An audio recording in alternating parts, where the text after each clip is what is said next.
नमस्कार मेरे प्रिय YouTube परिवार। सबसे पहले मैं आपसे अनुरोध करता हूं कि अगले कुछ पलों के लिए अपने दिल और दिमाग को इस कहानी के साथ जोड़ ले। अपने ईयरफोन्स अच्छी तरह लगाएं ताकि आप इस कहानी की हर मोड़, हर पहलू और हर भावना को पूरी तरह से महसूस कर सके। अगर आप चैनल पर नए हैं तो सब्सक्राइब और लाइक करें। वीडियो को चलिए शुरू करते हैं इस दिलचस्प कहानी को। चारों ओर सन्नाटा था।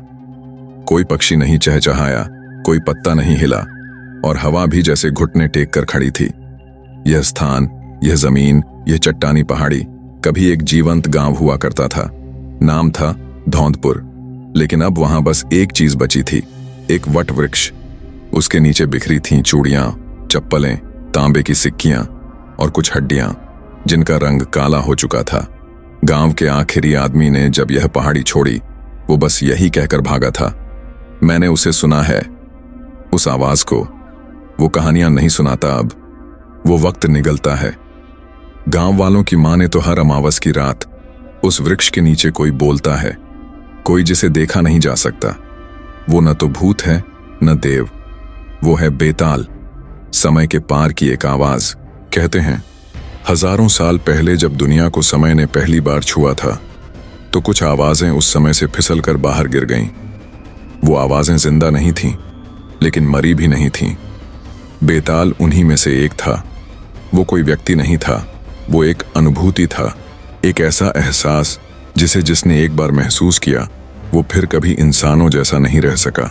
अमावस की रात थी, चंद्रमा नहीं था, तारे बुझ गए थे और उस रात एक रिकॉर्डिंग मशीन लाई गई।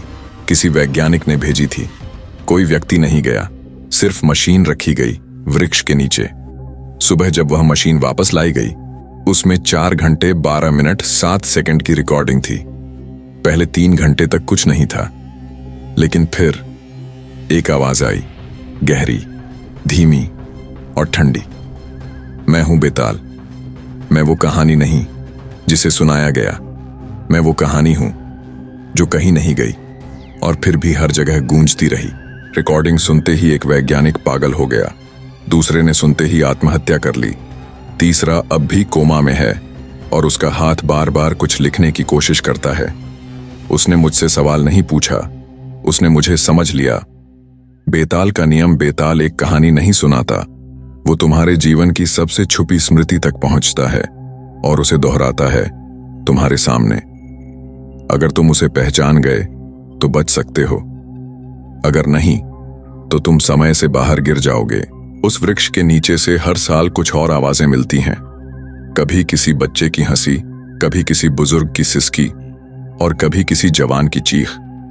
लेकिन बेताल सिर्फ एक बात कहता है, हर व्यक्ति के भीतर एक कहानी बंद है, लेकिन जब वो खुलती है तो इंसान टूट जाता है और वहीं से शुरू होती है मेरी कहानी। रात के 3 बज चुके थे। धौंदपुर गांव से दूर शहर के एक प्रयोगशाला में हल्की नीली रोशनी में 2 वैज्ञानिक रिकॉर्डिंग डिवाइस को खंगाल रहे थे। उनके कानों में हेडफोन थे, आंखों में थकान और कंप्यूटर स्क्रीन पर बेताल की पहली रिकॉर्डिंग का वेवफॉर्म दिखाई दे रहा था। पहले 3 घंटे कोई आवाज नहीं, डॉक्टर मेहरा ने कहा, लेकिन देखो यहां 3 घंटे 12 मिनट और 7 सेकंड पर एक हल्की स्पाइक है। डॉक्टर नीलिमा ने अपनी नोटबुक खोली और उस समय को दर्ज किया। स्पाइक की फ्रीक्वेंसी क्या है?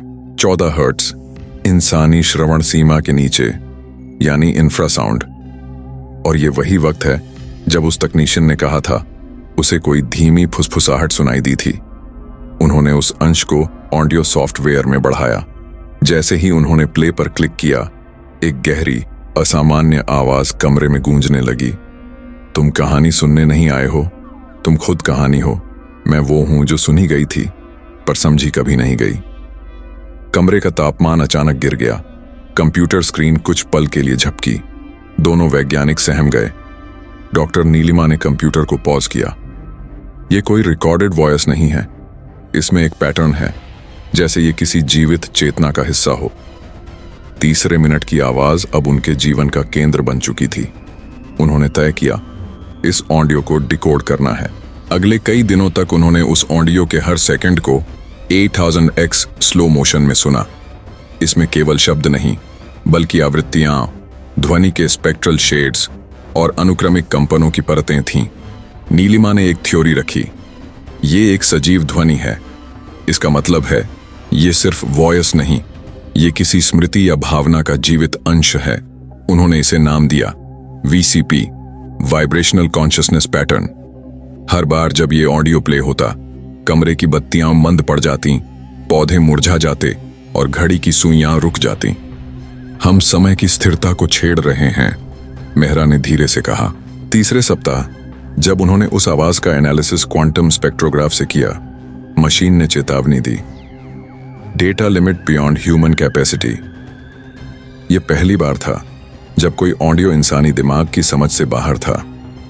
रात को नीलिमा को सपने आने लगे, एक विशाल वटवृक्ष जिसकी जड़ों से लटकते थे चेहरे और एक परछाई जो कहती, तुम मुझे सुन रही हो, लेकिन क्या खुद को सुन पा रही हो? उधर मेहरा, जो हमेशा लॉजिक में विश्वास करता था, अब दीवारों से बातें करने लगा था। उसकी पत्नी ने एक रात उसके कमरे में उसे खुद को रिकॉर्ड करते हुए सुना, मैं वो हूं जिसे समय ने भुला दिया, मैं अब केवल आवाज हूं।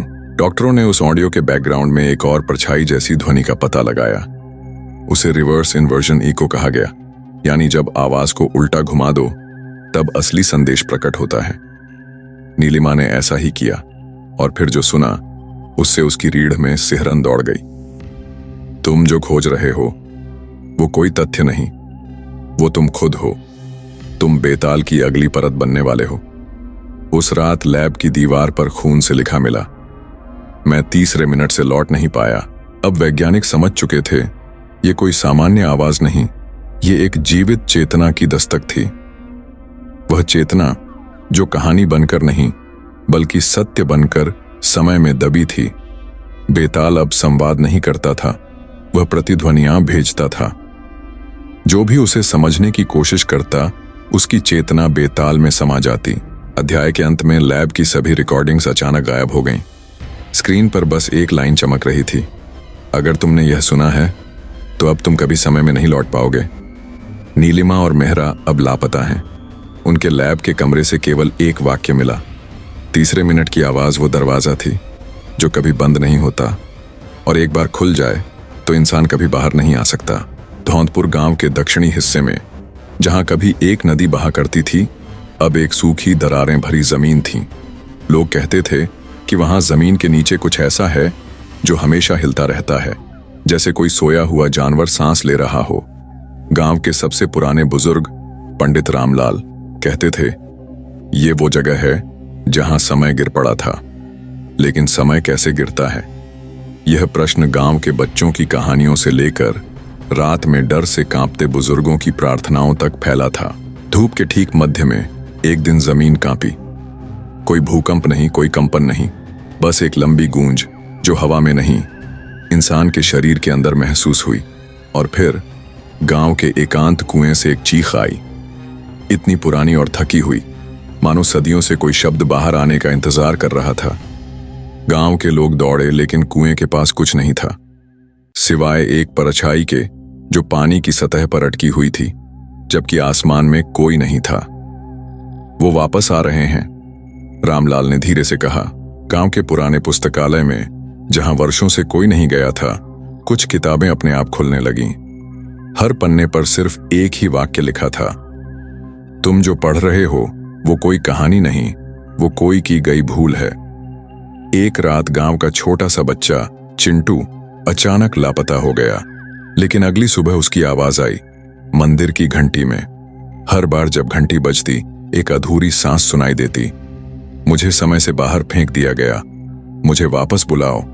गांव का एक और आदमी, हरिराम, जो लकवा से ग्रस्त था, अचानक बोलने लगा, मैं वहां गया था जहां घड़ियां उल्टा चलती हैं और हर कहानी अधूरी छोड़ दी जाती है। लैब में मिली रिकॉर्डिंग अब गांव में फैलने लगी थी। कुछ लोगों ने उसे मोबाइल में चलाया और फिर दोबारा होश में नहीं आए। उनके चेहरे स्थिर हो गए, जैसे समय उन्हें छूकर निकल गया हो। रामलाल ने पुकारा, इन्हें मत सुनो, ये सिर्फ आवाज नहीं, ये बुलावा है। जो सुनता है वो वापस नहीं आता। एक दिन गांव का हर रास्ता बदल गया।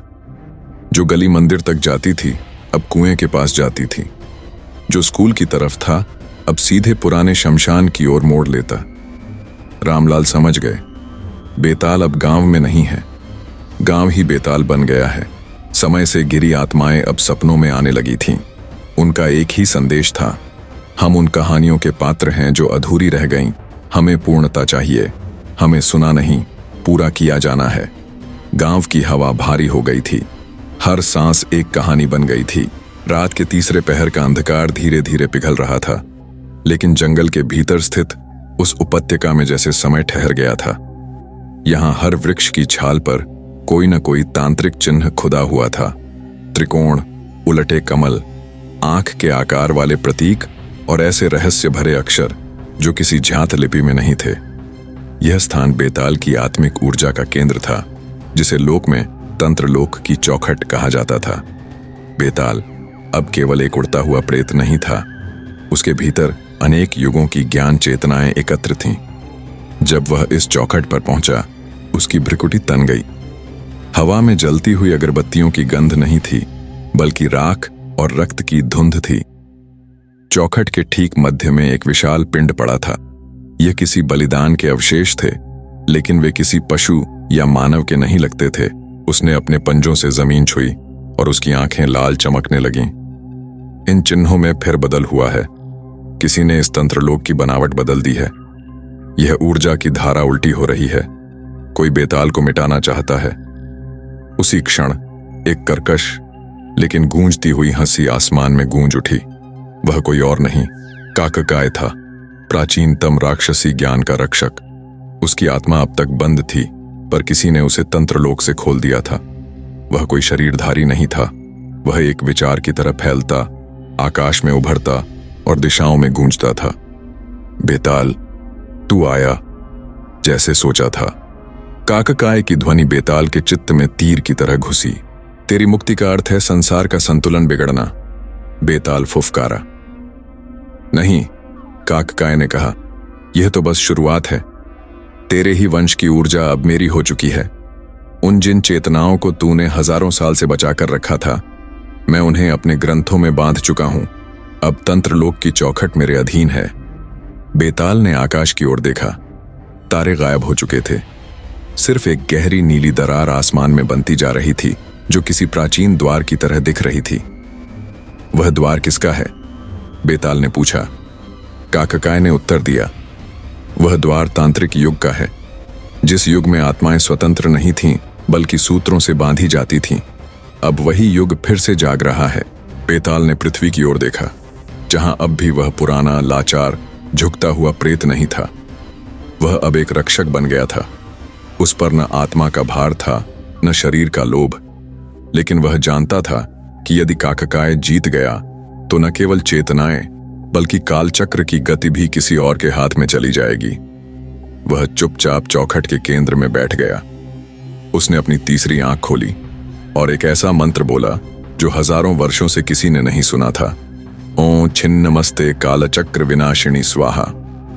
एक हल्का कंपन धरती में दौड़ गया, वृक्षों से पत्तियां गिरने लगीं, चिन्ह जल उठे और एक नया द्वार खुला। यह द्वार काककाय के द्वार के ठीक विपरीत था, लेकिन रंग उसका सुनहरा था। यह मूल तांत्रिक शुद्धि का द्वार था, जो केवल बेताल की आत्मा ही खोल सकती थी। काककाय झल्ला उठा, तू यह द्वार कैसे खोल सकता है? यह तो केवल सत्तंत्र के रक्षक खोल सकते हैं।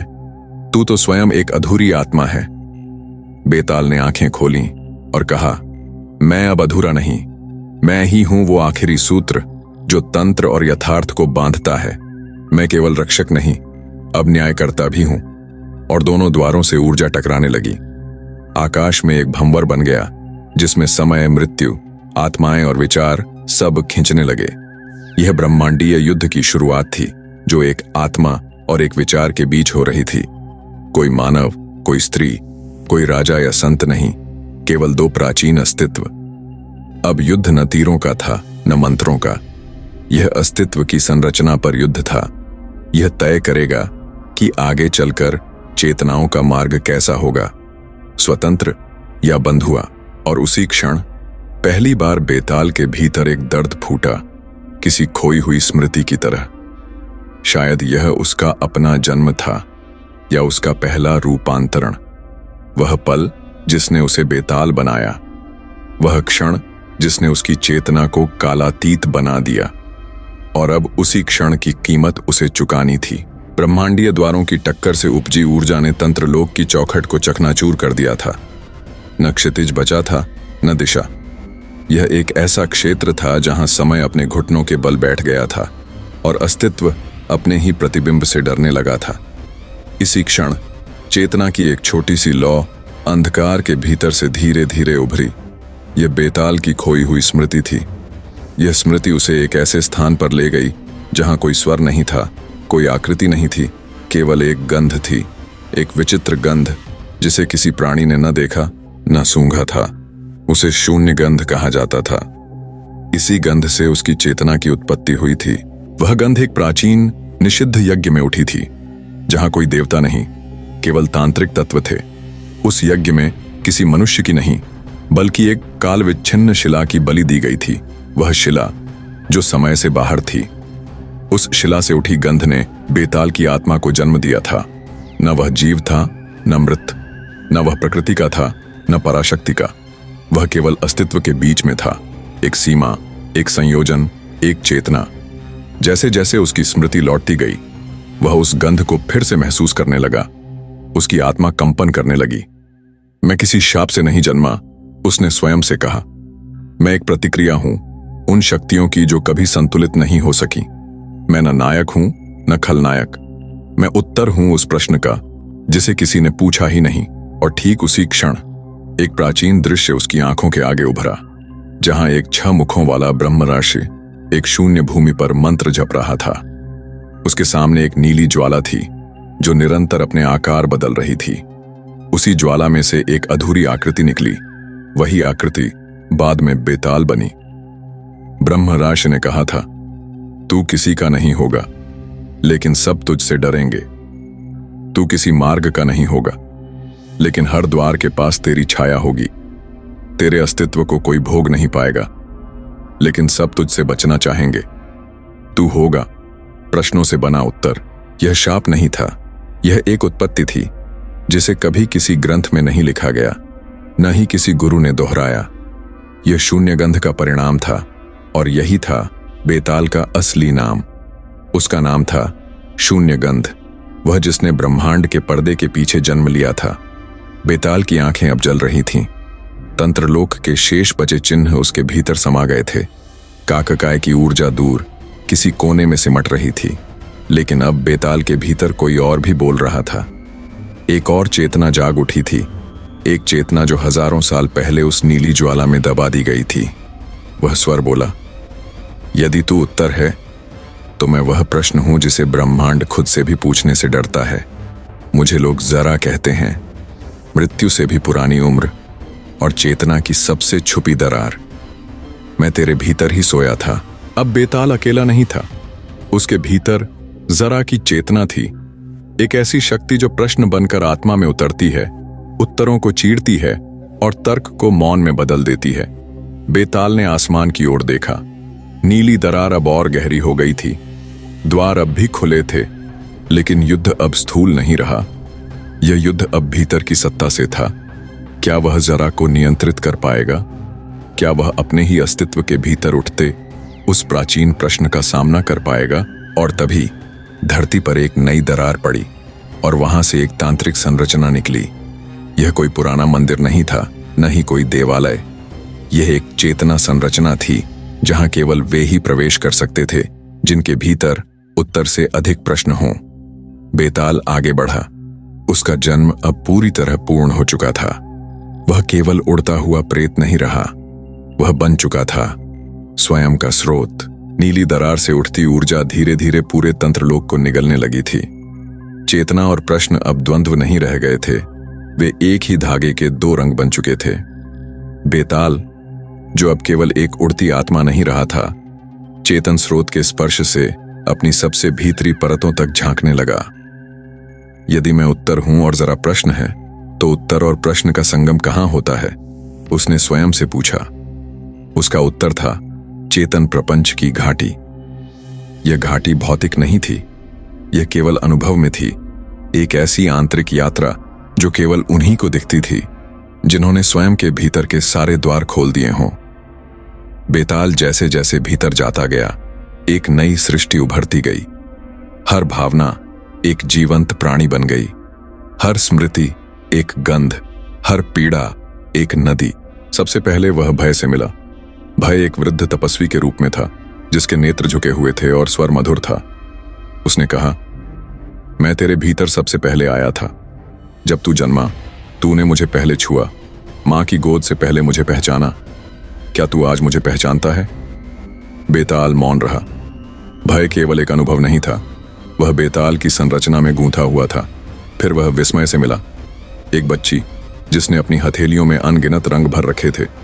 उसने कहा, तू जो सोचता है वह जानता है, वह केवल मेरी परछाई है। तू हर बार नया जन्म लेता है जब मैं तुझे छूती हूं, पर तू कब से मुझे भूल गया बेताल? इसके बाद वह विरह से मिला, जो एक शून्य में बैठा एक लौता वाद्य था, स्वयं को बजाता हुआ। उसकी धुन में करुणा थी और एक ऐसा खालीपन जो शब्दों से परे था।